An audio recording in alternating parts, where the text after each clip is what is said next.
And then I got the Rolling Stone job and I cried every day for the first 3 months because I didn't know if I made a mistake because I had to give up the freedom that came with freelancing. But then it was also like, this is my first full-time job and it's at the biggest music magazine in history. Like, this is nuts.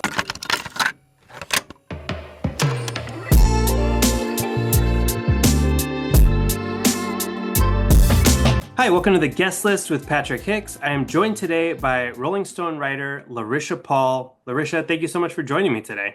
Thanks for having me.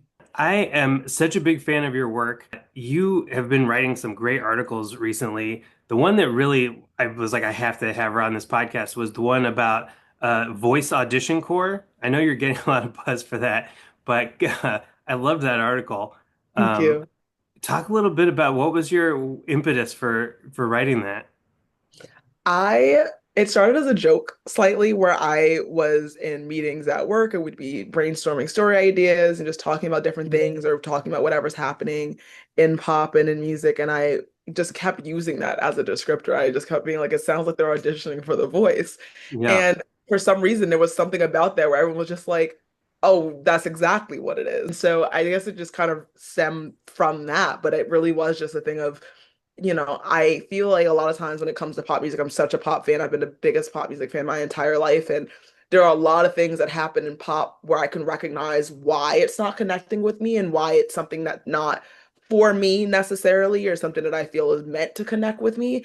And then there's Yeah. some things where I'm like, I am the exact target audience, I think, for what's happening here.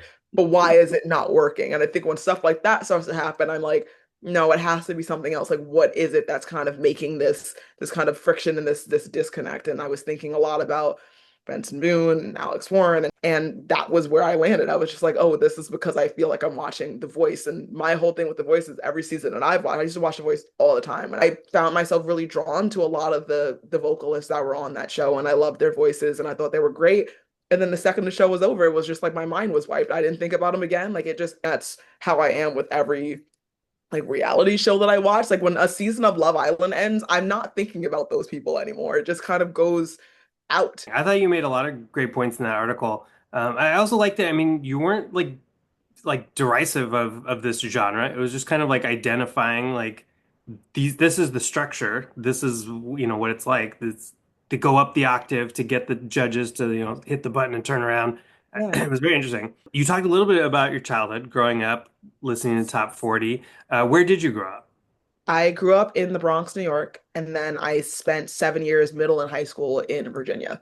So it Okay. was a bit of a switch to suburbia for a while, but that was and I grew up in a household hearing a lot of R&B. Like every Thanksgiving, my mom to this day just Luther Vandross on loop for hours and hours and hours. Like that's the Thanksgiving music. You start getting hungry when you hear him because you're like associated Yeah. with that. But like a lot of R&B. Like I remember the first album I ever loved was Dangerously in Love by Beyonce, and it was just because that was what my mom had on in the house. That was you wake up on a Saturday, you hear that, it's time to go downstairs and start cleaning. Like it was like very like consistent.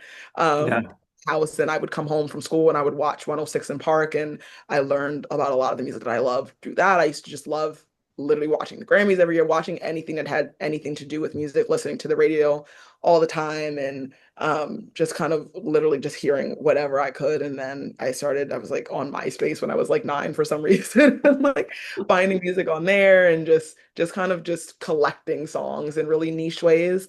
Yeah. And yeah, it was like, and then being in the Bronx, like I was in like a very Caribbean heavy relation neighborhood, and so Hmm. I was hearing a lot of dance hall and reggae, and not even being able to identify it as being that because at the same time, Rihanna is on the radio, Sean Paul is on the radio, you get hits from Sean Kingston, and Iyaz comes out, and all of these songs that are rooted in these other kind of subgenres, and not even realizing that those were specific things. Because in my head, it was all just pop because I thought that's just what the radio was. I was like, well, there we is. That like that's what it is. So, do you have a specific song that reminds you of your childhood? Yeah, well, yes. So the one that I normally think about off that is Fantasia, When I See You. Hmm. And it was something my mom loved that song when it came out, would play it all the time. I believe we had the CD in the car, but it was also on the radio all the time. But it also was and it's gonna be, I'm not trying to like make everything sad, but it's the last song that I remember hearing before my dad passed away. So my dad passed a month before my ninth birthday Oh, from cancer. So it was like a whole, obviously it was like a long deterioration kind of thing. But I remember we would spend all of our summers in Virginia because my mom's side of the family is down there, and then we would come back and do school, or whatever. And we were in Virginia that summer because he still wanted us to go, even though he was sick, and we got back. And I remember we were driving near my sister's apartment, and it was on the radio, and I remember hearing it. And I think my dad died early the next morning. oh, But it's the last song I remember hearing before that like very pivotal moment in my life. And yeah. so I can't listen to it as much anymore because I like now I have that association with it versus like when my mom would just like play it in the car a lot when she was like or like play it while she was getting ready to go out or anything like that.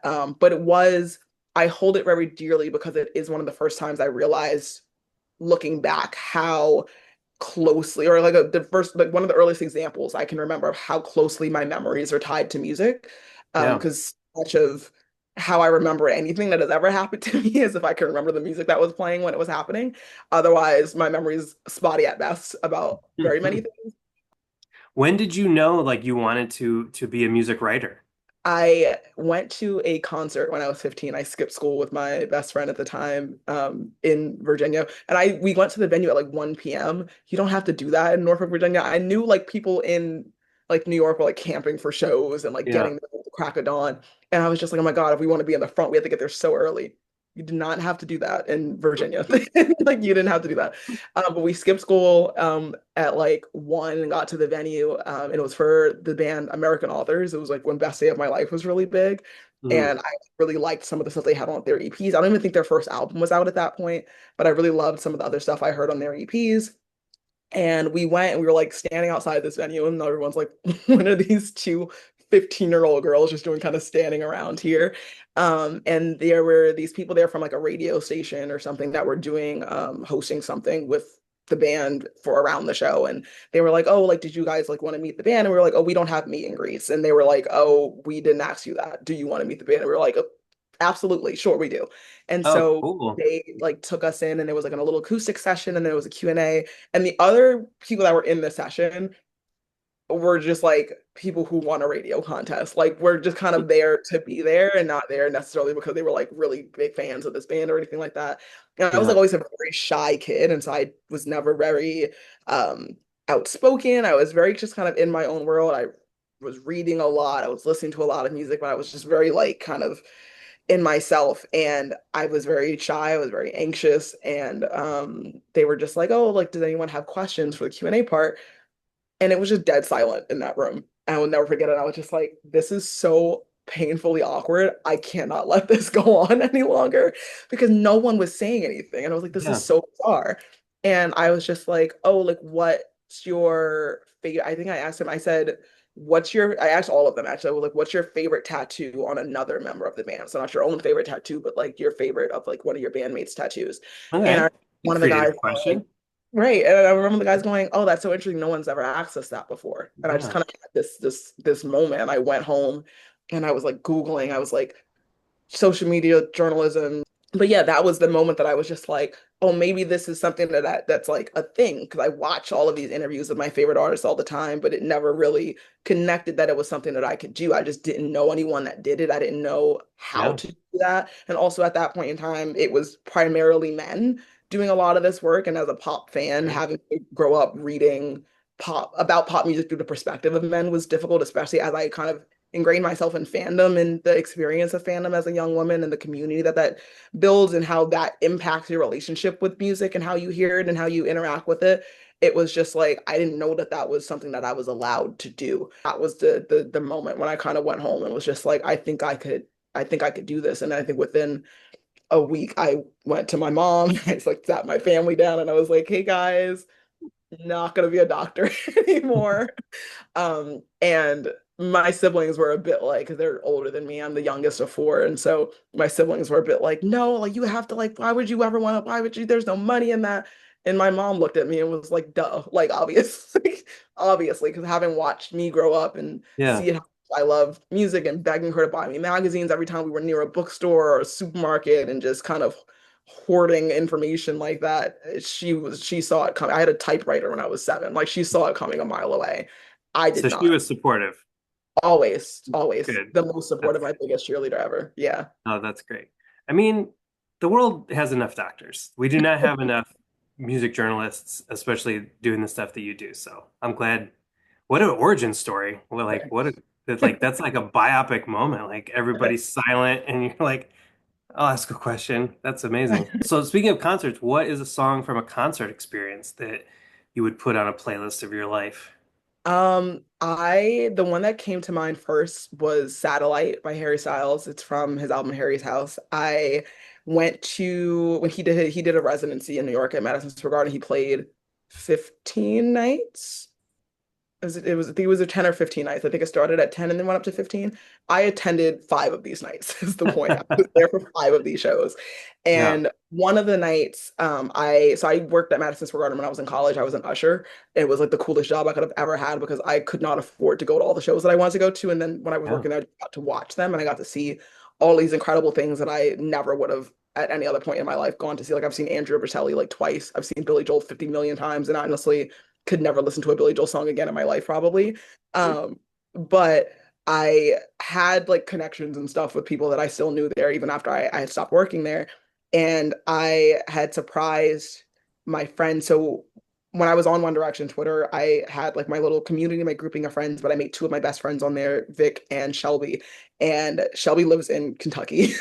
And so she was visiting New York with her husband, and we all went to the show together with Vic, and we had like kind of nosebleedy seats. It was like they had to pay for the trip. It was like a lot to also then try to get really good seats. And so I pulled some strings and I got us all pit wristbands. Oh, And I nice. didn't tell her until we got there. And I was like, oh, we're just gonna go hang out in this lounge before the show. And then we went down and we got the wristbands and we started walking through. And she's like, where are we going? And I was just like, oh no, it's just like a little further down. And then we get out and it opens up and it's this giant stage and we're like right in the heart of the pit. And it was like a 360 stage. So it was like there was no bad place to stand. It was not like you were gonna be in the back of the pit. Like everything was amazing. And his outfit that night, insane. And then Satellite comes on, and my best friend, he does Satellite on the opposite side of the stage that from where we were standing in the pit. And so me and Vic just kind of threw all of our stuff down and sprinted through the crowd, like this packed pit, sprinted through the crowd to the other side of the stage. And we're just over there dancing and spinning around. I had forgot my phone when we ran over there. And so I ran back to get my phone and then like went back over. And it was just such like a special core memory to be there with, these people that I met literally just because we felt this urge to make a Twitter account to talk about this random boy band that we loved and that we were able to find each other through that. And, these are people that I've been friends with for 12 or 13 years at this point. Shelby just had a baby a couple weeks ago, and it's just like we literally like I remember when your username was like 1D underscore Carrot Patrol. Like there's no way that this is, that this is real and that I felt so lucky to, you know, have that moment and be able to just kind of bask in that with everyone. And it really was just such an incredible show. What is the song that you associate with a specific activity? Do you have like a driving song, a cleaning song, something like that? I have my oldest, like longest running playlist is my reading playlist. Hmm. 'Cause I hate doing anything in silence and I just love having music on while I'm reading. I know Same. it distracts some people, but like it actually helps me get really like deeper into the story when I have something on. And there's a song called Gravity by Eden. He's an Irish musician. Hmm. And it's just it's so kind of cinematic and just really surrounds you in a certain way. And it opened with this like really weird kind of staticky sound. And whenever like I'm starting to sit down and read something, even if I'm like gonna shuffle this playlist, I always start with that song. Doesn't matter if the rest of it is played in any specific order. I just always have to start with that one. And it really kind of just settles me into this kind of really focused moment of what's happening on the page. And I think it kind of just kind of creates a landscape for me to project these characters and these ideas that I'm reading onto. And I just, yeah, I listen to it all the time. Oh, I love that. I listen to music when I read too, and some people think I'm crazy, but I, why do something in silence if you could have music on? Like if I'm taking out the And trash, I I'm say putting this on. all the time because every year that Spotify rap comes out, I like will post my stats and everyone's like, "How are you listening to 106,000 minutes of music?" And I'm like, "I'm never alone with my own thoughts. I don't want. I Right. don't want." Me neither. Yeah, me neither. Sometimes I think like, oh, okay, it'll be good to be alone with my own thoughts. You know what? Overrated. Never Uh, is. Having music on is great. What is a song that you associate with a milestone in your life? Ooh, I want to say Ribs by Lord. I listen to that song whenever anything is changing in my life. It can be the Hmm. most minute thing, and I just always go back there. That's a song that I have been listening to since I was 14 years old, 14 or 15 years old. And something about that refrain of, this dream isn't feeling sweet. We're reeling through the midnight streets, and I've never felt more alone. It feels so scary getting old. That has never stopped being true for me. And I always thought that I would outgrow it. I always thought, surely this is just me being 15 and angsty and, having a certain version of a coming of age experience sold to me and knowing that my own coming of age experience doesn't align with what I'm seeing in the movies and the TV shows that are made for people my age, or the books that we're reading, or the songs or the artists or whatever. And like that was like peak Tumblr era. And so everyone was like, this is what your life's supposed to look like. It's supposed to be black and white American Apparel skirts, and I just knew that my own experience didn't mirror a lot of what I thought was supposed to be my experience. And so I just thought I would kind of outgrow that at a certain point. But every time I when I turned 16, I felt it so heavily, like it feels so scary getting old. 16 was a big deal at 16. 16 is a really big deal. And then the same thing, at 17 when I graduated from high school, the same thing at 18 when I started college, same thing at, 21 when I graduated from college. Just never, nothing, it just never stopped. It just, especially that line of this dream isn't feeling sweet growing up, being Gen Z and what the first election I am allowed to vote in turning out the way that it did, the second election I was ever allowed to vote in turning out the way that it did. It's like you are, I think Gen Z in particular, as I remember it growing up, it was always kind of framed to us of like, oh, you're going to be the generation that stops this and saves this and fixes this. And we're kind of inheriting this incredibly fractured and broken world and being told that we had all the tools to fix it. And then our tools were like a band-aid and a paperclip. And it's like, well, no, I don't think we actually do have the tools to fix this. And, you're sold this idea of this dream and it doesn't end up being real. And so that line of this dream isn't feeling sweet, like it's really not. I'm like, is anything going to get better than when it's going to get less scary at any point, and it doesn't tend to ever. Pivoting a little bit, what is a song that makes you emotional? Oh, I want it. Walking in the Wind by One Direction tears me up. Um, I remember packing up my bedroom to move back for college, and I just had that song on repeat for maybe 5 or 6 hours. Walking in the Wind was something that I really connected to. It came out in 2015. I graduated the end of 2015. I graduated the spring of 2016, and so it was still very fresh for me. It was still like a very new song for me.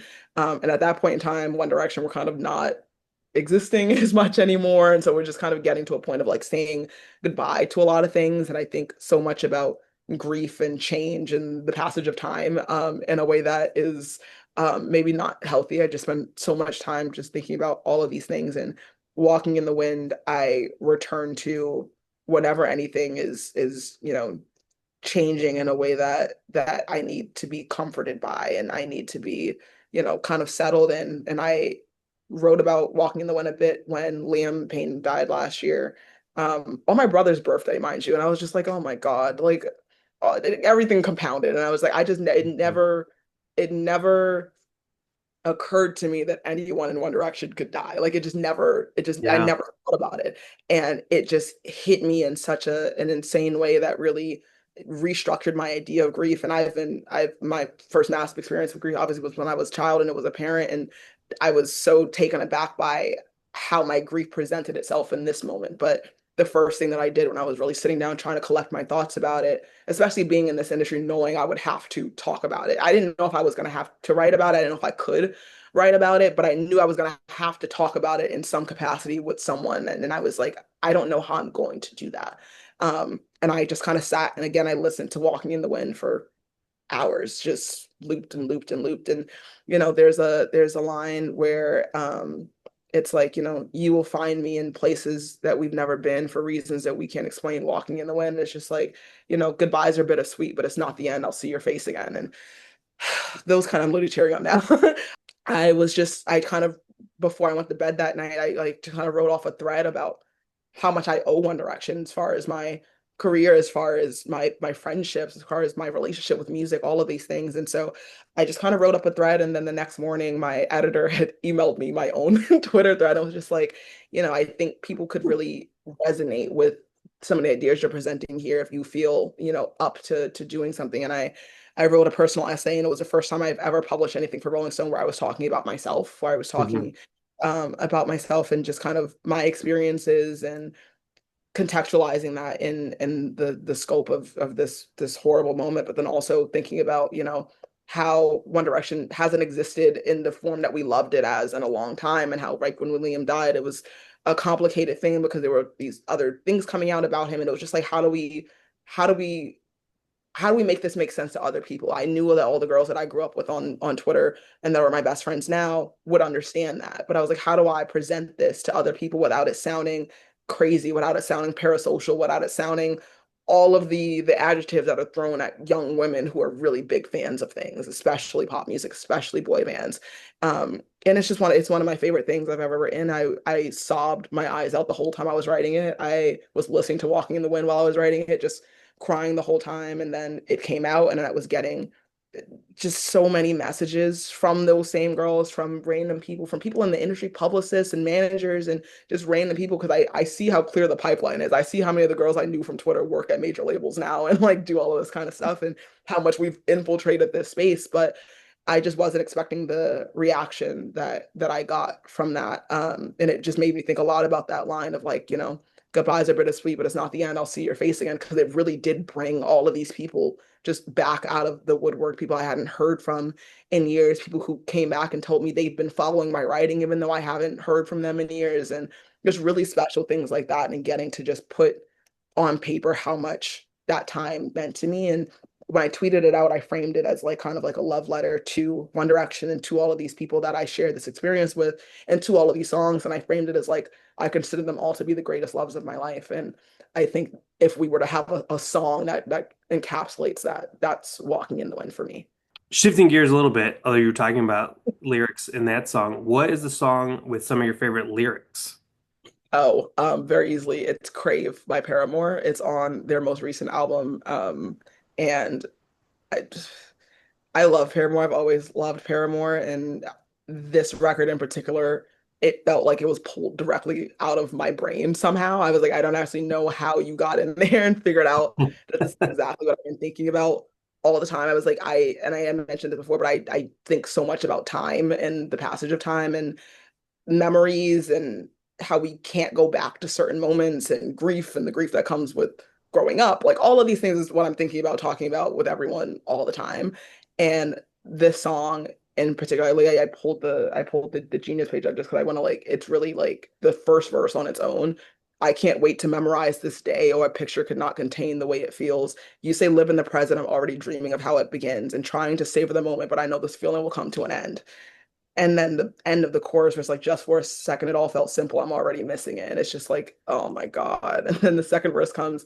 And this one, I'm just like, I actually need you to go back in time and unwrite this so I don't ever have to hear it, because it feels so like, it just makes me feel like someone's putting like a microscope in my brain.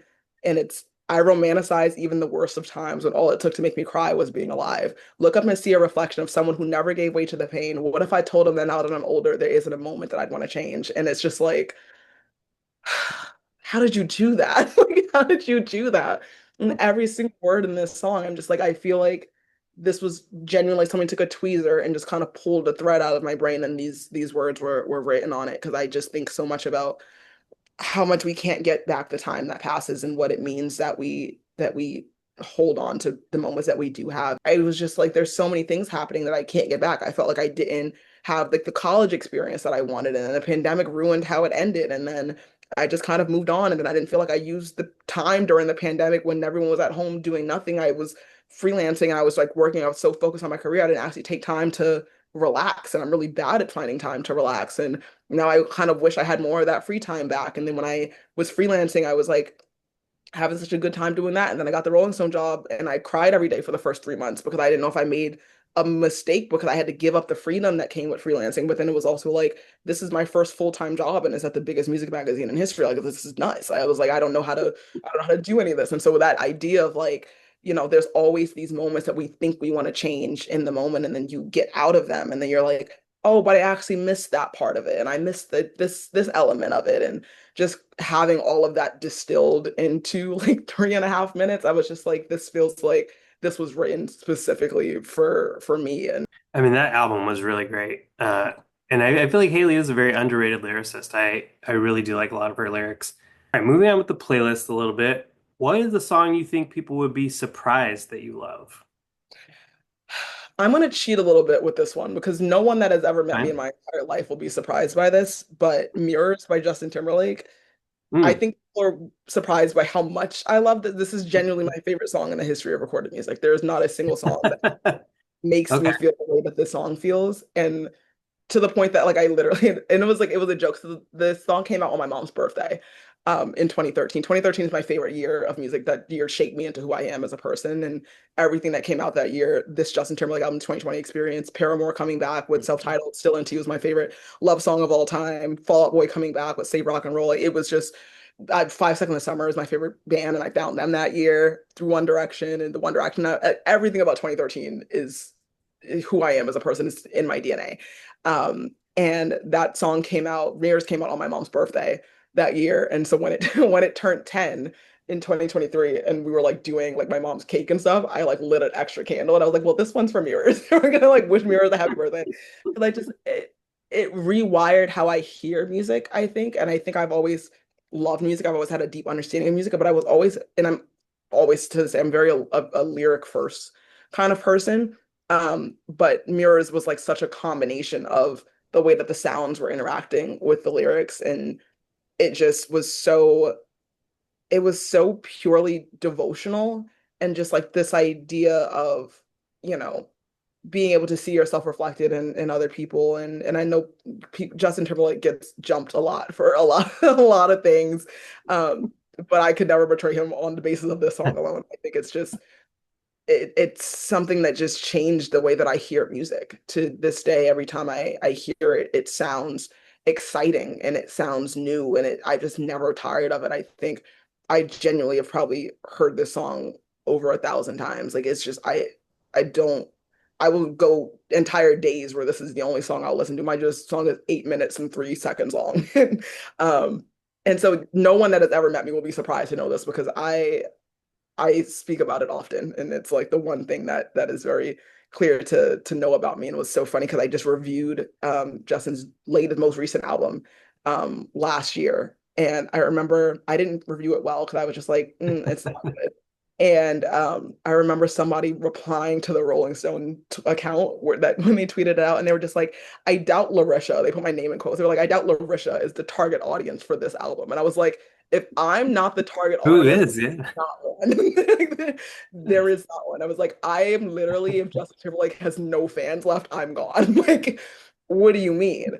And it was just so funny because I like reposted and I was just like, everyone that has ever met me in my entire life just bust out laughing because what are you talking about? Everyone knows how much I adore All this right. song, but I think people are always kind of taken aback by like when I say that I genuinely this is like my favorite song ever. Because I know a lot of songs, and it's just like, are you like sure? And I was just like, this is the one, like this is the song for me. What is a song that you love that somebody else introduced you to? Oh, I for this one was thinking about Goodnight Moon by Go Radio.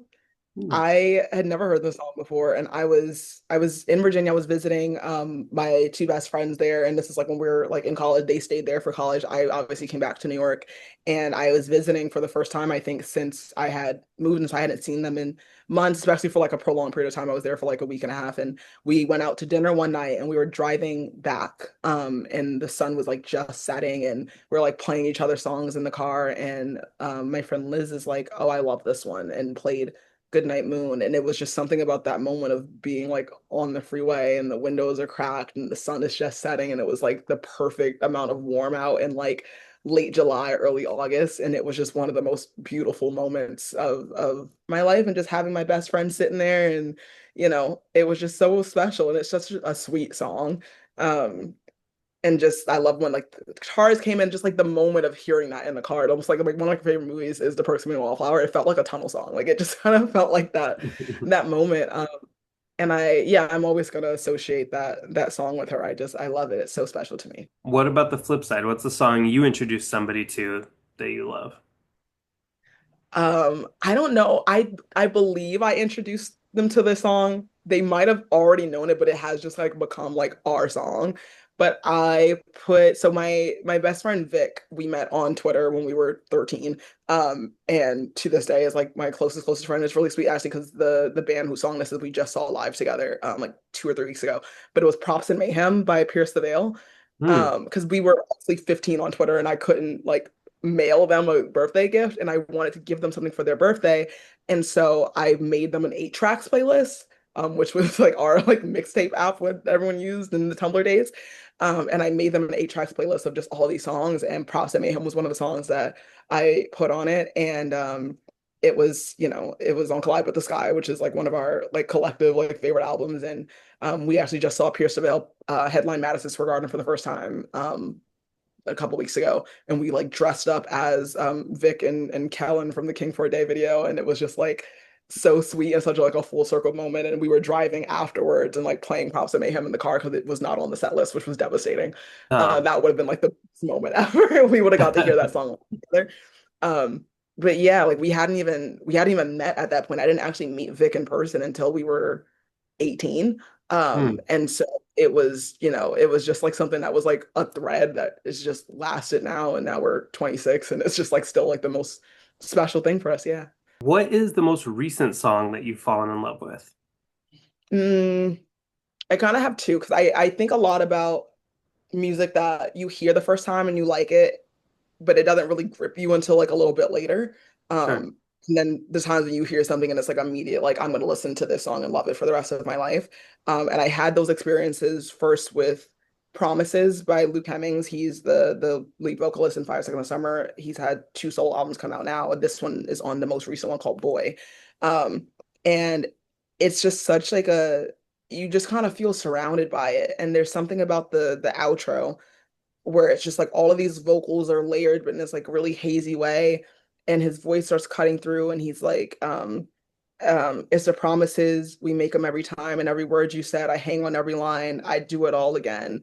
I guess I just feel better around you. And I was just like, oh God. And the way that it like kind of crescendos, I was just like, this is like one of the most insane listening experiences ever, especially like just kind of blasting in some noise canceling headphones where you can't hear anything else. You feel like you're kind of dropped into this almost like a void um as a listener. And it was just like something that the first time I heard it, I was just like, that's incredible. But then something happened about 6 or 7 months later where it just came on and I just felt it so deeply. I kind of had like this ache in my chest, and it wasn't even related to anything kind of extra musical out happening in my life or in my world. It was just something about when I listened to it that day that really rooted itself in me. But then I had a more immediate reaction to Dream Police by McGee. The first time I heard that song, I was like, Hmm. I'm going to love that song for the rest of my entire life.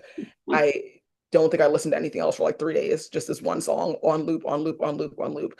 And this was a couple months after his album had come out because I had heard about him, but it wasn't. Sometimes the things aren't presented as like, you would like this. I'm like, I don't think I'd like that. And so I just kind of let things come to me. I don't love the listening experience of a music journalist in the sense of like we're expected to just be on top of everything all the time, and we're Sure. expected to listen to music in a way that removes the experience of finding music. We're expected to kind of sift through inboxes and like find things that are being emailed to us, and I'm just like, but my brain is so wired to these memories that I'm not going to connect with the music opening a studio CDN link in my email. It's not gonna work. um and so I have to come to things as I have to. And kind of just how I stumble my way to them. And Dream Police was one that I listened to. And it's very similar actually sonically to Promises, I think. And I was just like, this is so weird. And McGee just everything he does sounds like it's wrong, but it just feels really good. And I'm just like, I remember watching him perform on SNL. It was the first time I ever actually Yeah. heard his music. And that was what pushed me to go listen to the album and then come across this song. But I was watching SNL very much in the background was the first post-election episode. I was like, I actually don't think I'm gonna find any of this funny. I don't think anything's funny right now. I was like, I'm not even in the mood for any jokes. Yeah. Everything's kind of bad right now. And it was like Bill Burr hosting. I was like, oh my God. But I just had it on as background noise. And I was like on my phone and I was doing something. And then I heard something and I stopped and I sat up and I was like, what is going on? And I was watching McGee perform Rockman and I was like, is this guitar broken? I was like, did something just break? I was like, what is going on? And I Yeah. was this was so dark. I was like, this is so weird. What is this? And then I listened to that album. I was like, well, this is some of the best music I've ever heard. So like I was like, well, that's what that is. And I like went like the rabbit hole of like all his interviews and stuff. And I was just like, yeah, this is so different. And he had said something in, I think it was like a Days interview that he did where he was talking about producing music for Justin Bieber. I don't know if we're ever gonna hear that, but he was basically saying that he loved the idea of doing that because basically whatever Justin Bieber makes is going to be considered pop music. And so then he has like this expanse to play with what that means by producing these songs, like pushing the boundaries of what pop can sound like and be considered through this kind of giant vessel of like Justin Bieber's not going to ever be considered anything other than pop. No matter how hard he tries to make R&B songs, no one's Right. ever going to like you're making R&B music because he's Justin Bieber.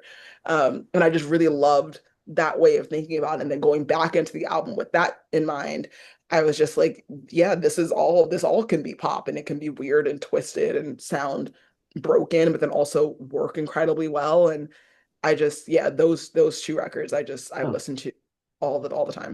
love it. Do you have time for one bonus track real quick? Absolutely. Okay. You're going to audition for The Voice. What's the song that you audition with? That is so funny. I I I'm trying to figure out like what because I and okay, in the voice audition core thing, people like and I like that you mentioned earlier that it wasn't like I was like dragging any of these people for following this format, just kind of recognizing something. Because I have a playlist. I've had a playlist for the last like 3 years called the Voice Audition Core. And it's just songs that sound like this, but they're songs that I like. I'm not making playlists of songs I don't want to hear. And it's Right. like a lot of Alice, a lot of like Ed Sheeran. I think I would do Look After You by The Fray. That's like a great like They love it's it. not Yeah. too taxing. It's not too taxing. There's not too much going on with it, but you can't do like a how to save a life kind of thing on that stage. But I think you could get away with like You Found Me or like Look After You or something like that. Because I think Love it. my first thought was that I would do Someone Like You by Adele, but then I was like, I think that would be embarrassing for me. And I don't think I have like a bad voice. I Mm, don't particularly consider myself a vocalist in any way, shape, or form, but I think my voice is like pretty good just because I've been singing songs my whole life, emulating the vocalists that I love. And I think you learn some things like that. Like Shawn Mendes learned how to sing by like watching Usher videos and like mirroring yeah. his voice after Usher. And so things like that, where it's just like you can teach yourself some bit of a skill set. I don't think I can teach myself an Adele skill Yeah, set. maybe I you don't want to open up the comparison to Adele. Probably. Good Yeah. idea. I love that answer. Larisha, thank you so much. This was amazing. I really appreciate you taking the time. Do you have anything you want to plug? Um, not really, just the work. I just love when people read. That is the most important thing to me. Yeah. I make talks about my articles also at underscore Larisha on TikTok, but I would rather if it's between watching a video and going and reading the story, I would rather everyone just go read the stories. I really Yeah. do put my heart into a lot of what I do, and I know it's not something that people always take very seriously the work that we do. I joke a lot that we have like kind of unserious jobs getting to do this kind of stuff, but I do think it's important because I know what it meant to me when I was growing up and I was doing it, and I can see what it means to other people when I have stories come out and people reach out and get in touch about how it resonated with them, and things like that are just like the most important thing to me, and I think there's a responsibility, I think especially now with just the state of everything to bring back meaning to music and not Yeah. this gamification, this way that music is spoke about in almost like sports terms now. Um, and that's why I was really excited when you reached out about this idea because I think this is what it's about for me. It's about, being able to read these prompts and immediately have a song pop into my head and knowing that that's what most people's musical experiences are like and that we shouldn't let that get buried by, numbers games and chart positions and these things that ultimately don't matter more than the human experience of listening to music. And so I really appreciate you letting me tell my my music stories here. This is my favorite thing to do. You've heard the stories, now hear the songs. Go to wherever you listen to music, Spotify, Apple Music, Tidal, and you can listen to today's guest's personalized playlist if you search for The Guest List with Patrick Hicks.